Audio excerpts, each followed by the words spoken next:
Les pionniers de l'astronautique moderne, Tsiolkovsky, Goddard, Auberti, puis Korolev et von Braun, étaient avant tout animés par le rêve du voyage spatial initié par Jules Verne et H.G. Wells. Et les fusées étaient les moyens d'atteindre ce but. Tsiolkovsky, élevé dans un environnement pauvre mais intellectuellement intense et partiellement isolé par la surdité, trouva dans les mathématiques et la technologie visionnaire un monde de substitution. Dès son jeune âge, il a conçu des vaisseaux spatiaux et, devenu professeur, il est passé de l'expérimentation domestique à la théorie. Ainsi, en 1903, il a établi les principes du mouvement des fusées. Et, sans soutien financier significatif du régime tsariste, il s'est concentré sur la théorie et la conception, ce qui a abouti à l'idée des étages de fusée, un élément clé pour l'orbite terrestre. Son imagination a conçu la colonisation de l'espace comme une libération des limites matérielles. Des anneaux de colonies autour de la Terre, une exploitation massive de l'énergie solaire et des sociétés humaines idéales partout dans le système solaire. Cet idéal a trouvé un écho et des tensions dans le contexte russo-soviétique.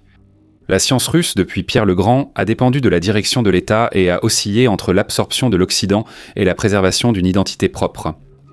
Au XIXe siècle, elle s'est caractérisée par une excellence théorique et une fragilité en ingénierie, l'État encourageant les domaines considérés comme purs, et en contrôlant la formation technique pour des raisons politiques.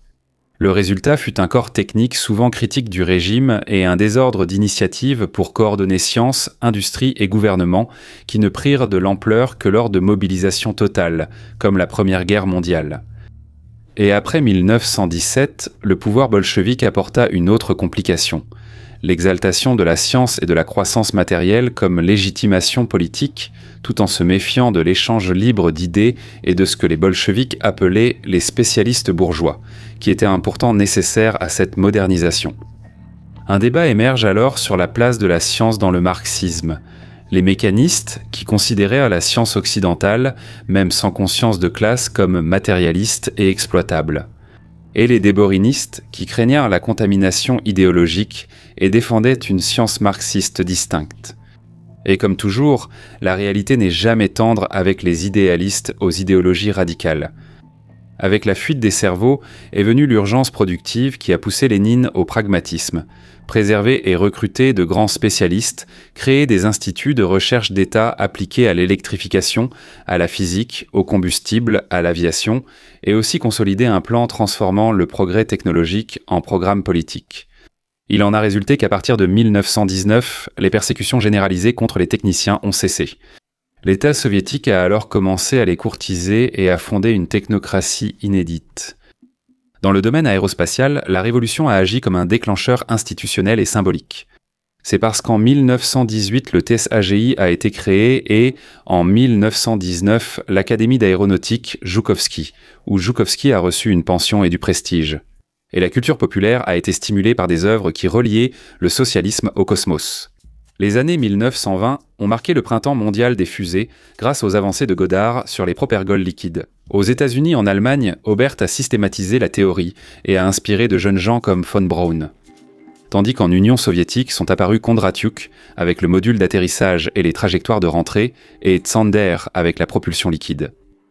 Il est important de dire que l'Union soviétique a été le premier État à endosser explicitement l'objectif du vol spatial, créant en 1924 un organe central pour les problèmes de fusée, avec pour mission de coordonner les chercheurs en suivant l'Occident, de diffuser les connaissances et d'étudier les applications militaires aux côtés de la société civile qui était dédiée à la communication interplanétaire.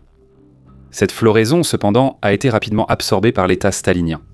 L'idéologie soviétique identifiait le progrès technologique comme une avancée historique et une question de sécurité nationale, et de là est née une tension entre deux orientations officielles, avec l'orientation traditionnaliste, narrative et autarcique, qui privilégiait l'isolement et la méfiance envers l'extérieur, et l'orientation non traditionnaliste, qui prônait l'apprentissage et l'importation sélective de technologies et de connaissances de l'Occident. Cependant, le développement des fusées exigeait une base industrielle très lourde, avec des ressources vastes, une discipline stricte et un secret d'État absolu. Et avec l'ascension de Staline, les directeurs rouges ont remplacé les spécialistes indépendants. Dans ce contexte, la technocratie des fusées a été institutionnalisée. Un rêve utopique étant préservé comme finalité symbolique, mais subordonné aux mécanismes de pouvoir et de mobilisation, déplaçant l'astronautique du domaine des visionnaires individuels vers le cœur du complexe militaro-industriel soviétique. Staline est entré dans les années 30 engagé dans une course existentielle, avec la pression extérieure qu'il appelait impérialiste et qui exigeait une industrialisation éclair. Et le plan quinquennal, qui serait le saut qui placerait l'Union soviétique au niveau technologique, légitimant ainsi le régime stalinien. La propagande soviétique alternait entre l'autoglorification et l'alarme face à l'infériorité. En répétant des dogmes comme « nous sommes inévitablement supérieurs », mais avec le « pas encore ». Cela tout en important des machines et des usines entières de l'Occident et en engageant des spécialistes étrangers. En 1928-53, ingénieurs et directeurs liés au programme spatial étranger ont été arrêtés, accusés de saboter l'économie soviétique. Cela a inauguré la criminalisation des techniciens, accusés d'être des saboteurs ou des conspirateurs pro-occidentaux, transformant les performances en dessous des objectifs, les critiques objectives et la technocratie non idéologique en preuve de culpabilité par association. La technocratie soviétique en est venue à signifier un changement technologique institutionnalisé au service du parti, et non un gouvernement de techniciens. L'ingénieur devait alors exécuter des ordres politiques sans rôle autonome. Parallèlement, le régime a soumis l'Académie des sciences, avec de nouveaux statuts, une expansion dirigée des chaires en sciences sociales et en ingénierie, des critères d'élection politisés et, à partir de 1930, un contrôle direct de l'État. Ainsi, l'Académie a connu une croissance exponentielle et impersonnelle, avec un budget en hausse et des instituts de recherche appliqués, tandis que les inscriptions en filières techniques ont explosé. Et après 1932, le pays a inversé l'ouverture, réduit les importations, combattu ce qu'il appelait la servilité envers la science étrangère et restreint les voyages ainsi que les périodiques, augmentant la pression sur la recherche et le développement interne. Les budgets et les effectifs ont augmenté vigoureusement et la part du revenu national consacrée à la recherche a même dépassé la somme des investissements publics et privés des États-Unis. Mais encore une fois, comme toujours, la réalité humilie en pissant au visage des idéalistes. Et bientôt, les contradictions ont éclaté. La faible connexion entre les laboratoires et les usines, des gestionnaires sous pression à cause d'objectifs à court terme irréalistes, une aversion au risque sous la terreur. Des comités qui diluaient la responsabilité, une mauvaise circulation de l'information. Et une gestion mécanique et verticalisée, efficace seulement pour extraire davantage de l'existant, mais inférieure au modèle organique nécessaire aux technologies dynamiques, a commencé à se matérialiser. L'engagement envers la supériorité technologique a été partiellement préservé dans la défense, où la supervision politique renforçait les priorités. L'armée alors, avec encore une certaine autonomie minimale, libérait les concepteurs des quotas de production. L'aviation illustrait le double rôle. Avec des moteurs et des avions initialement importés, l'industrie soviétique a acquis sa propre base dans le cadre du premier plan. Et dans les années 1930, elle a exigé des exploits qui ont été transformés en glorification personnelle de Staline, détournant ainsi l'attention du public de l'intensification de la terreur. Cependant, l'accent mis sur la fabrication et la lenteur à intégrer les leçons du combat ont permis, en Espagne par exemple, que l'arrivée du Bf-109 en 1938 renverse la balance, provoquant l'élimination de concepteurs stratégiques comme Tupolev lui-même et d'autres. Cela, ajouté aux erreurs doctrinales et à la dévastation du haut commandement, a contribué au désastre de 1941 qui n'a pas été causé par un retard technologique essentiel, mais par des décisions stratégiques et des purges politiques. Au même moment, l'astronautique a été nationalisée, les sociétés volontaires ont été remplacées par des organismes publics. Et parallèlement, depuis 1928, la GDL, à Leningrad, sous le patronage de Toukachevski, développait des fusées à propergol solide.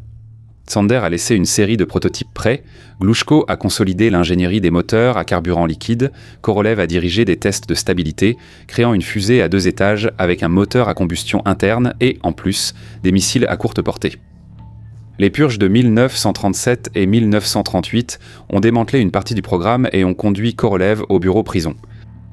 Dans les laboratoires secrets, malgré la misère et le contrôle policier, des équipes réunies par le NKVD, qui allaient donner naissance plus tard au KGB, ont maintenu une production de haut niveau, convertissant la créativité technique en un instrument discipliné du complexe militaro-industriel qui soutiendrait les futurs progrès soviétiques dans l'aviation et les fusées.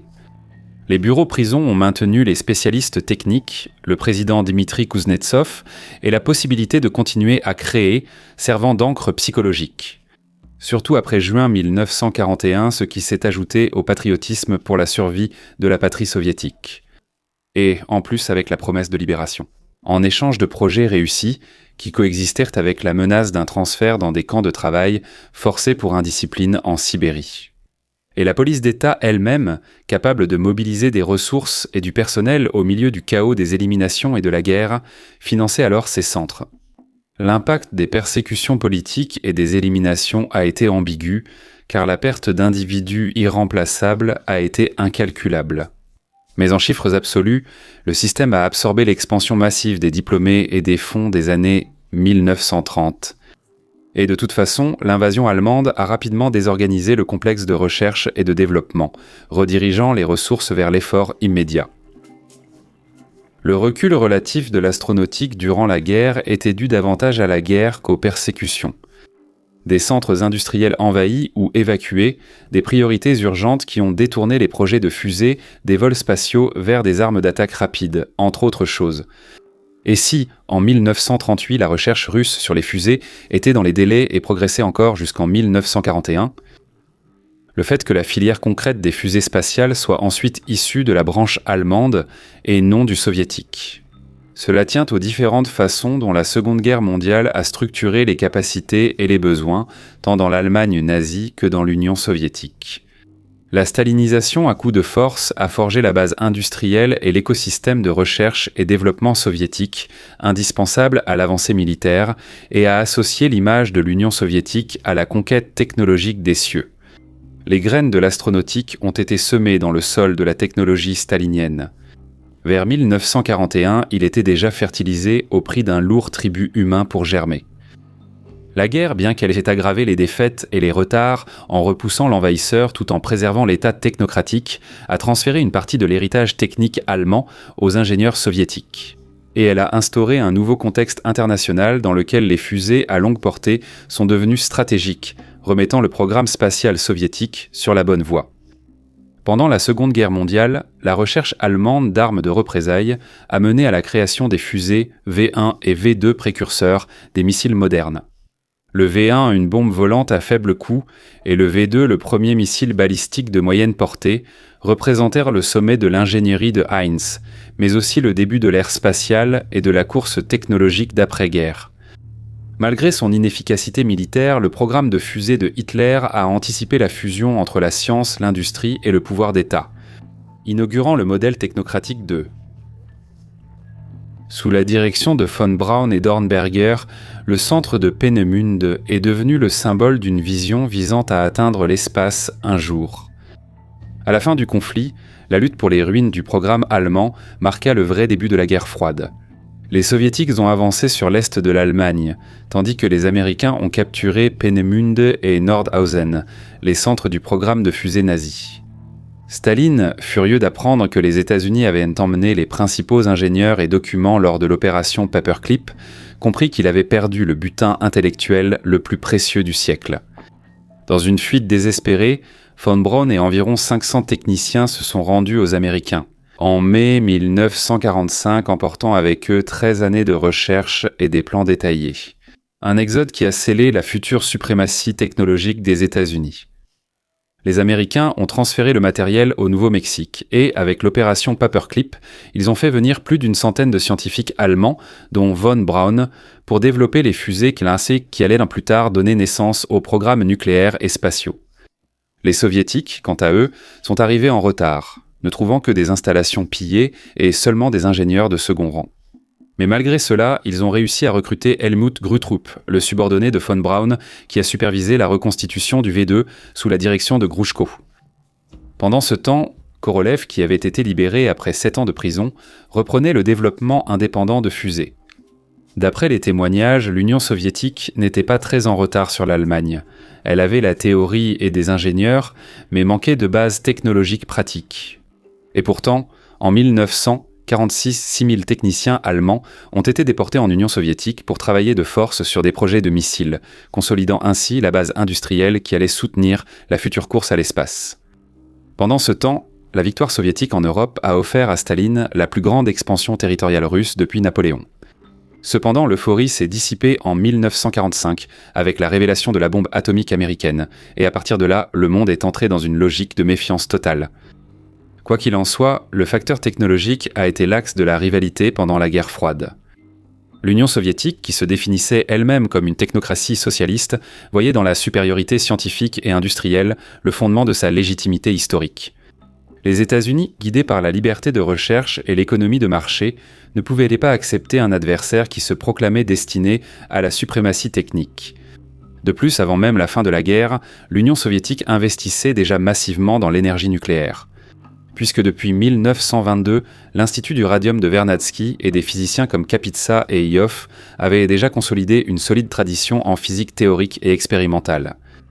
Et en 1937, Moscou avait déjà construit le premier cyclotron européen. Et après la découverte de la fission par Hahn et Strassmann en 1938, des chercheurs soviétiques ont progressé dans la théorie de la réaction en chaîne et dans l'enrichissement de l'uranium. Cependant, c'est l'invasion allemande qui a tout paralysé. Les laboratoires ont été évacués, les équipements abandonnés et le projet nucléaire suspendu. Ainsi, le conflit qui avait stimulé l'astronautique allemande a fini par étouffer la science soviétique. Mais en 1945, le panorama mondial avait changé.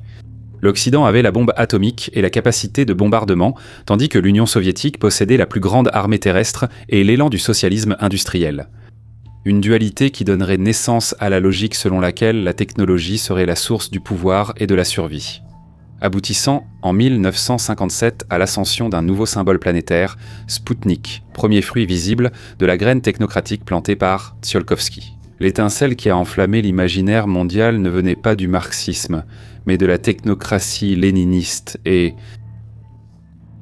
Merci à tous, j'espère que cela vous a plu et n'oubliez pas de partager la vidéo avec tous ceux qui, selon vous, pourraient apprécier ce sujet, cela aide beaucoup la chaîne. Et pensez aussi à devenir membre, non seulement vous aurez un accès anticipé aux vidéos, mais aussi accès aux vidéos exclusives pour les membres, ainsi qu'aux lives exclusives. Et selon la catégorie, votre nom apparaîtra dans les remerciements à la fin de la vidéo et selon le cas, vous pourrez même voter pour la prochaine vidéo à réaliser. À bientôt, merci et à la prochaine vidéo.